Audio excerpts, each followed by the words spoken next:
चलिए, तो क्रिप्टो की इनकम अगर आपने छुपाई हुई है तो नोटिसेस आना शुरू हो चुके हैं। क्रिप्टो कमाई छुपाई तो अब टैक्स विभाग की नज़र आप पर है। ये हम इसीलिए बोल रहे हैं क्योंकि अगर आपने बिटकॉइन, इथेरियम या किसी भी क्रिप्टो करेंसी में निवेश से कमाई की है और उसे इनकम टैक्स रिटर्न में नहीं दिखाया है तो वक्त हो गया है कि आप सावधान हो जाइए। इनकम टैक्स विभाग ने उन लोगों के खिलाफ नोटिसेस भेजने शुरू कर दिए हैं जिन्होंने अपनी क्रिप्टो की इनकम छिपाई हुई है। कुछ मामलों में सर्च और सीजर यानी छापेमारी तक की जा रही है। टैक्स अधिकारियों का कहना है कि बड़ी संख्या में लोगों ने या तो अपनी क्रिप्टो कमाई छुपाई है या गलत तरीके से रिपोर्टिंग की है।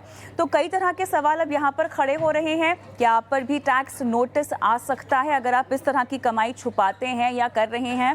क्रिप्टो से कमाई करने वालों को कौन कौन सी बातों का ध्यान रखना चाहिए और अगर आपने रिपोर्ट नहीं किया है तो अब रास्ता आपके लिए क्या है? इन्हीं सब सवालों के जवाब हमारे एक्सपर्ट से मांगेंगे। मेरे साथ जुड़ गए हैं डेलॉयट से तरुण गर्ग। तरुण, हाय, गुड इवनिंग और बहुत बहुत स्वागत है आपका हमारी इस चर्चा में शामिल होने के लिए। लगातार आपसे इस मामले पर हैंड होल्डिंग दर्शक जो है लेते आ रहे हैं, तो आज भी बेहद गंभीर मुद्दा जो हम उठा रहे हैं। तरुण, क्रिप्टो इनकम छुपाने पर कार्रवाई जो है वो होती हुई हम देख रहे हैं। आखिर ऐसा क्या डेटा या जानकारी विभाग के पास आई है जिससे इतनी तेजी से नोटिसेस भेजे जा रहे हैं? धन्यवाद कविता, शो पर बुलाने के लिए। देखिए, आपने एक बहुत ही बड़ा मुद्दा उठाया कविता। क्रिप्टो करेंसीज में जो निवेश है, ये सरकार ने बजट 2022 फाइनेंस एक्ट 2022 में इंट्रोड्यूस किया था और एक नए सेक्शन 115 बीबीएच के जरिए क्रिप्टो ट्रेडिंग पर जो भी अगर मुनाफा कमाया है किसी निवेशक ने तो उस पे टैक्स लगाया था और वो टैक्स का जो दर है वो भी 30% का फ्लैट टैक्स है। और सरचार्ज और सेस उस पर अगर आपको लग रहा है तो वो भी देनदारी है एक टैक्स पेयर की। तो अब ये जो हमने ये देखा है, अभी ये 2 साल ही हुए हैं इस चीज को इंट्रोड्यूस करे और इनकम टैक्स के दायरे में लाए हुए। तो बहुत सारे केसेस में सरकार ने पाया है कि टैक्स पेयर्स को या तो इस चीज की ज्यादा नॉलेज नहीं है या फिर इन्होंने मिस कर दी है इन सब निवेश पे जो आमदनी हुई है इसको प्रॉपरली रिपोर्ट नहीं किया है। और एक नया सेक्शन और जो 194S जो इंट्रोड्यूस किया था उसमें भी एक्सचेंज, क्रिप्टो एक्सचेंज की, यहाँ पर अगर आपने इंडिया में ट्रेडिंग करी है तो उन पर भी एक देनदारी है कि 1% का टीडीएस वो टोटल अमाउंट की जो सेल हुई है उस पर काटेंगे। तो ये सारा डेटा जो सरकार के पास मिला है तो उसको वो पूरा मैच किया है उन लोगों ने।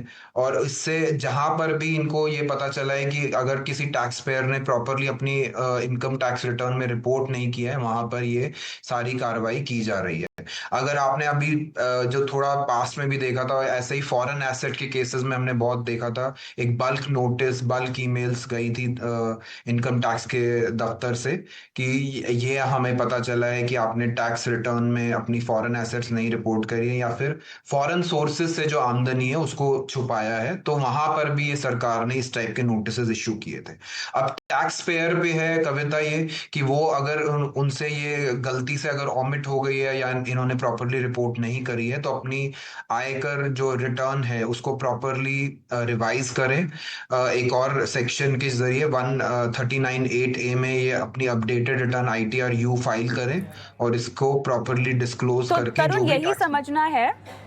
तरुण, यही समझना है क्योंकि बहुत लोगों में ये कंफ्यूजन है कि फाइल करने का सही तरीका क्या है। ये सवाल मैं इसीलिए भी पूछ रही हूँ बिकॉज लोग अलग अलग तरह की क्रिप्टो करेंसीज में पैसे लगाते हैं। हालांकि मुझे नहीं लगता है कि फाइल करने के लिए अलग अलग वो होंगे, तरीके होंगे क्रिप्टोज के हिसाब से। बट बिटकॉइन या अन्य डिजिटल एसेट्स में अगर आपने मुनाफा कमा रखा है तो स्पेसिफिकली किस किस हेड में जाके आपको टीआर यहाँ दिखाना होगा, जरा ये विस्तार से जानकारी दीजिए। ये सबसे इम्पोर्टेंट जानकारी है।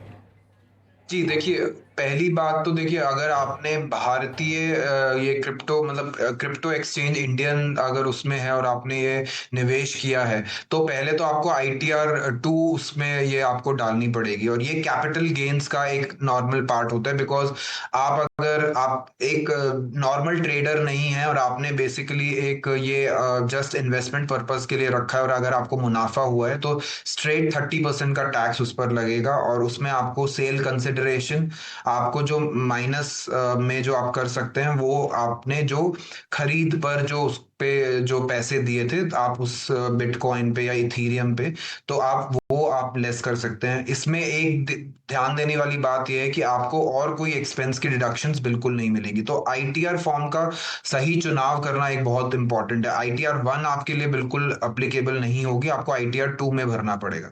और दूसरी चीज आपको ध्यान देने वाली बात यह है कविता, कि अगर आप एक ट्रेडर हैं, आप एक आपकी आमदनी एक जनरल फॉर्म में आप एक इन्वेस्टर के तौर पे नहीं, बट अगर आपने ट्रेडिंग कर रहे हैं अगर आप जनरल इसमें, तो आपको आईटीआर 3 फॉर्म भरना पड़ेगा और ये आपकी बिजनेस इनकम का पार्ट बन जाएगा। बट रूल्स और मोडालिटीज वही रहेंगी कि आपको जो एक्सपेंस की जो डिडक्शन मिलेगी वो सिर्फ और सिर्फ जो आपने उस खरीद पर जो उस क्रिप्टो को खरीदने पर जो आपने पैसे लगाए हैं उतने ही आपको डिडक्शन मिलेगी कविता। अच्छा, एक चीज़ जो बहुत इम्पॉर्टेंट है उन लोगों के लिए जिनको नोटिस अब मिल रहे हो, सबसे पहले आप क्या करें अगर आपको नोटिस मिल गया है? अगर किसी को क्रिप्टो इनकम को लेकर इनकम टैक्स विभाग से नोटिस मिला भी है तो अब पहला कदम उनको क्या उठाना चाहिए? डैमेज कंट्रोल करने का क्या कोई तरीका है, या ऑलरेडी अब डैमेज हो गया है, अब कुछ नहीं किया जा सकता? आपको जो है जवाब देना पड़ेगा जो भी नोटिस में पूछा जा रहा है। वो तो वैसे भी आपको करना चाहिए, लेकिन क्या होगा पहला कदम? देखिए कविता, बहुत इंपॉर्टेंट क्वेश्चन है ये। देखिए डैमेज तो हो गया है, लेकिन फिर भी इनकम टैक्स डिपार्टमेंट एक आपको अपॉर्चुनिटी दे रहा है जिसमें उन्होंने कहा है कि, और अब ये नज कैंपेन, इन्होंने एक नज कैंपेन शुरू किया है जिसमें फोकस यही है कि trust the tax payer first. उसमें यही वो नोटिस भेजने का जो जरिया भी है कि एक आपको अपॉर्चुनिटी जरूर है इनकम टैक्स विभाग की तरफ से, आप अपनी इनकम टैक्स रिटर्न को आप अपडेट कर सकते हैं। टाइमलाइंस भी पहले 2 साल थी इसको अपडेट करने की, अब उसको बढ़ाकर 4 साल कर दिया है। तो क्लियरली फाइनेंशियल ईयर 22-23 में अगर आपने कोई क्रिप्टो करेंसी खरीदी थी और उस पर अगर आपको मुनाफा हुआ है बेचने पर, और अगर आपने रिपोर्ट नहीं किया है, तो क्लियरली अपनी इनकम टैक्स रिटर्न को रिवाइज करें, अपडेटेड फॉर्म के जरिए 139(8)A में फाइल करें, और जो भी आपने मुनाफा कमाया उसको प्रॉपरली रिपोर्ट करके जो टैक्स की देनदारी है वो आप विभाग को दे सकते हैं। और उसके बाद फिर अगर कोई क्वेश्चंस है विभाग के तो वो आपसे पूछेगा। एक और जो चीज हमने देखी है, कई बार ये क्रिप्टो एक्सचेंजेस, ये क्रिप्टो करेंसी ऑनलाइन फॉर्म में भी रखी जाती हैं और एक हार्डवेयर फॉर्म में भी रखी जाती है। अगर किसी ने हार्डवेयर फॉर्म में रखी है तो भी अगर डिपार्टमेंट को पता चलता है, तो पहला कदम यही है कि आप अपने आयकर को सही तरीके से जांचें, 26AS AIS TIS से मिलान करें, और अगर कोई टीडीएस कटा है तो उसका क्रेडिट लेकर बाकी देनदारी कमाई को आप प्रॉपरली उसको रिपोर्ट करें कविता। ऑलराइट। अब नॉर्मली अगर हम देखें तो ये जो कार्रवाई की जा रही है, जहाँ पे सर्च और सीजर का कार्रवाई जो है वो शुरू हुई है, ये केवल टैक्स छुपाने के मामले में है या कुछ और भी शक हो सकता है यहाँ पर आईटी डिपार्टमेंट को? क्या आपके पास कोई जानकारी है इसको लेकर? कविता देखिए, दोनों ही केसेस में ये पता चल रहा है, और आईटी डिपार्टमेंट को कहाँ से ये सारी खबर आ रही है, क्योंकि अब सारा हम डिजिटाइजेशन की तरफ से एक कदम सरकार ने बढ़ाए हैं। तो डिजिटाइजेशन में सारा डेटा अब ऑनलाइन सरकार के पास अवेलेबल है। 194(S) जो टीडीएस का सेक्शन जो लगाया है वो भी इसी दिशा में एक कदम था कि क्रिप्टो एक्सचेंजेस के पास जो कि आपको पैसे दे रहे हैं, अगर आपने बेचा है उस करेंसी को, बिटकॉइंस को, तो उनके ऊपर भी देनदारी है कि 1% टीडीएस काटेंगे। तो ये क्लियरली ये सारा डेटा मिलान करके ये सारा विभाग के पास जानकारी आ रही है, और इसी के बेसिस पर फिर ये सारे नोटिसेस इशू करे जा रहे हैं। मोस्ट ऑफ द क्लाइंट्स के केसेस में जो हमारे भी हैं उसमें हमने देखा है कि ये वाली इंफॉर्मेशन विभाग के पास एक बहुत ही एक सिस्टमैटिक फॉर्म में आ रही है, और मोस्टली ये एक करेक्ट डिटेल्स डिपार्टमेंट के पास है। और अगर किसी से किसी गलतीवश अगर कारणवश छूट गया है तो आप इसको अपडेट करें अपने रिटर्न को, और तब पेनल्टी के चांसेस बहुत कम हो जाते हैं कविता। अच्छा, एक्सचेंजों की भूमिका यहाँ पर ज़रा मैं समझना चाहती हूँ। अब क्या सिर्फ भारतीय एक्सचेंजों से हुई कमाई को ही यहाँ पर कंसिडर किया जा रहा है? देखिए, बहुत बड़े-बड़े एक्सचेंजों की मैं बात कर रही हूँ और ट्रांजैक्शंस की डिटेल्स वहाँ से भी मिली जाती हैं। उनकी क्या ज़िम्मेदारी होगी और उनका कितना रोल होगा अब यहाँ पर? जब छापेमारी की बात हो रही है, क्या केवल ट्रेडर्स तक ही सीमित है? या सो कविता देखिए, ऐसा नहीं है कि ये सिर्फ ट्रेडर्स तक सीमित है। बड़े जो टैक्स पेयर्स हैं उनके ऊपर भी आ रहे हैं। बिकॉज देखो, छोटे निवेशक तो जितना एक डेटा है वो क्रिप्टोज में इतना इन्वेस्ट नहीं करते, लेकिन जो बड़े निवेशक हैं या फिर ट्रेडर्स हैं उनके केसेस में ये बहुत ही ज्यादा विजिबल है ये इंफॉर्मेशन। और जो विदेशी ये जो ट्रेडर्स हैं या फिर एक्सचेंज हैं उनके ऊपर भी ये रिक्वायरमेंट लागू होती है कि 195S उनको काट, मतलब अगर इनकम उस पे जो टैक्स है टीडीएस वो उनको काटना पड़ेगा। अगर वो नहीं काट रहे हैं तब भी एक जो नॉर्मल टैक्स पेयर है उसको अपनी आमदनी को प्लस जो इन्वेस्टमेंट है उसको फॉर्म एफए स्केड्यूल, जो हम फॉरेन एसेट स्केड्यूल बोलते हैं, उसमें दिखाना होगा। और अगर आपने कोई भी कैपिटल गेन अर्न करा है या फिर आपने बेची है क्रिप्टो करेंसी, तो एक फॉर्म वीडीए है जिसको हम वर्चुअल डिजिटल एसेट बोलते हैं, उस शेड्यूल में भी प्रॉपर रिपोर्टिंग रिक्वायर्ड है कविता। ओके। अब यहाँ पर सवाल यहाँ पर ये होता है कि जो लोग क्रिप्टो में ट्रेड करते हैं उन्हें किस तरह से अपनी इनकम रिकॉर्ड और रिपोर्ट करनी चाहिए ताकि भविष्य में ऐसी दिक्कत ना हो। इनफैक्ट वो सब लोग जो कि शायद अब शुरू कर ही रहे हो या करने का मन बना रहे हो, एक प्रोसेस होता है। देखिए तरुण, एक हाइजीन होता है जो आपको मेंटेन करना चाहिए।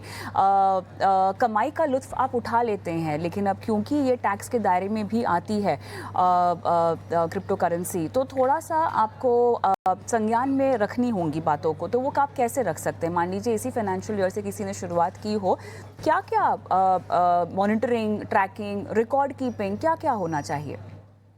देखिए, ब्रॉडली कविता, एक तो जो आपने अगर देखिए, अगर कोई नया निवेशक है उसने क्रिप्टोज में अपना कमाई को डाला है, तो आपकी जो आपने जो निवेश किया है, क्लियरली आपने जो निवेश किया है वो आप अपना एक स्टेटमेंट, अब तो एक्सचेंजेस के ऊपर भी है, वो आपको सारी होल्डिंग स्टेटमेंट्स देंगे। होल्डिंग स्टेटमेंट्स को भी आपको अपनी एसेट स्केड्यूल्स में डालना पड़ेगा। और एसेट स्केड्यूल्स भी अगर आपके ऊपर एप्लीकेबल है, अगर आपकी से कमाई 1 करोड़ से ऊपर है तो क्लियरली आपके ऊपर एएल स्केड्यूल लग जाएगा, एप्लीकेबल होगा। और अगर किसी ने बेची हैं ये सारी चीजें, तो आप अपनी एक्सचेंज से सारी ये स्टेटमेंट्स मंगा सकते हैं और अकॉर्डिंगली आप अपनी रिटर्न में वीडीए स्केड्यूल्स में, जैसा मैंने बताया, और अगर आपने विदेशी एक्सचेंजेस के थ्रू ये सारे विदेश में क्रिप्टोज को खरीदा हुआ है तो आपको फॉरेन एसेट डिटेल्स को भी भरना पड़ेगा। और अगर आप नहीं भरते तो क्लियरली एक और कानून जो ब्लैक मनी एक्ट हमें जिसे बोलते हैं वो भी आपके ऊपर अप्लीकेबल हो सकता है, जिसमें स्ट्रेट पेनल्टी 10 लाख की है फॉर बेसिकली अगर आपने नहीं प्रॉपरली रिपोर्ट करी हुई है वो सारी एसेट। तो क्लियरली एक नए निवेशक के ऊपर ये जिम्मेवारी बनती है अपनी सारी स्टेटमेंट्स को एक संभाल के रखें और पूरी एआईएस, टीआईएस और 26AS से मिलान करते हुए अगर कोई टीडीएस कटा है क्रिप्टोज की बेचने पर, तो अपनी रिटर्न्स में इसको प्रॉपरली डिक्लेयर करें। और इनकम की कैरेक्टराइजेशन किया, क्या ये कैपिटल गेन इनकम है, क्या ये मेरी एक बिजनेस इनकम की कमाई में आएगा, तो उसको भी प्रॉपरली रिपोर्ट करने की आवश्यकता है कविता। और राइट, मेरे ख्याल से सारी अहम बातें तरुण आपने काफ़ी विस्तार से समझा दी हैं तमाम दर्शकों को। और क्योंकि क्रिप्टो में ट्रेड करने वाले लोगों की तादाद बढ़ती जा रही है, इसीलिए हम चाह रहे हैं कि ये नोटिस कहीं आपके घर, आपके पते, आपके दरवाजे, आपके ईमेल बॉक्स में ना आए। इसीलिए थोड़ा सा एहतियात बरतें, जो नियम कानून है उनको फॉलो करें। ठीक है, आपको कमाई करनी है, उससे कोई नहीं आपको रोक रहा है, लेकिन जो नियम है, जो कानून है, उसका पालन आपको करना चाहिए ईमानदारी के साथ। तरुण, बहुत बहुत धन्यवाद आपका, आपने समय दिया और दर्शकों का मार्गदर्शन किया।